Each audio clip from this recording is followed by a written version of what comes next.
हार्दिक हार्दिक शुभकामनाएं चंदन डीजे का।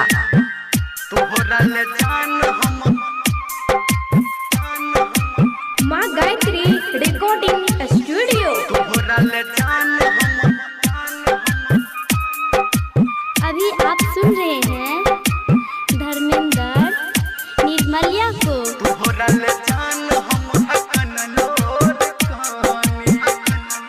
इलाका किसी का हो, धमाका चंदन का होगा।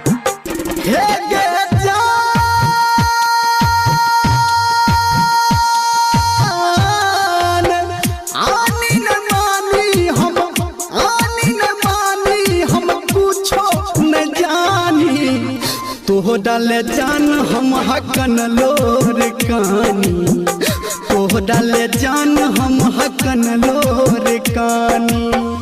आनी न मानी हम, आनी न मानी हम पूछो न जानी।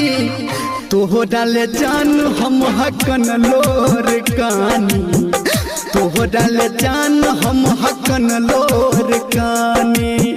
तोह डाल जान हम हकन लोर कहानी, तोह डाल जान हम हकन लोर कहानी। चंदन डीजे का तैयार।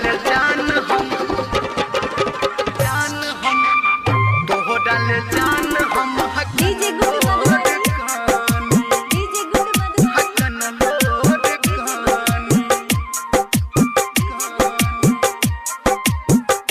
कटैया चंदन डीजे दरभंगा के संपर्क करें। Mobile number 62 029 96 12।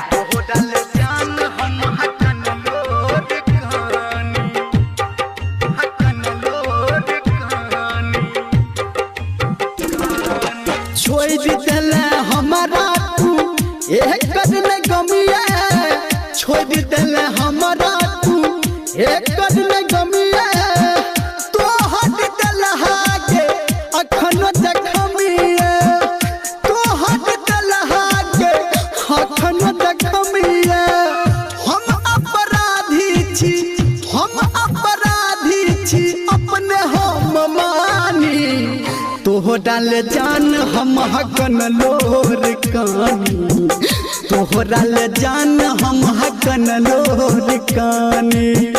तोह डाल जान हम हकन लोर कानी, तोह डाल जान हम हकन लोर कानी। इलाका किसी का हो, धमाका चंदन प्रेमी का होगा। तोह डाल जान हम, तोह डाल जान हम, जान हम। अभी आप सुन रहे हैं सावरिया म्यूजिक। तोह डाल जान हम हकन लोर कानी, हकन लोर कानी। याद अबैया जब मीठ मीठ बोली, याद अबैया जब तोहर के बोली। दिल पे चला दैए हमारा के गोली, दिल पे चला दैए हमारा के गोली। कहो धर्मेंद्र गे, कहो निर्मलिया गे, सुन सुन के रहानी। तोह डाल जान हम हकन लोर कानी, तोह डाल जान हम हकन लोर कानी। तोह डाल जान हम हकन लोर कानी, तोह डाल जान हम हकन लोर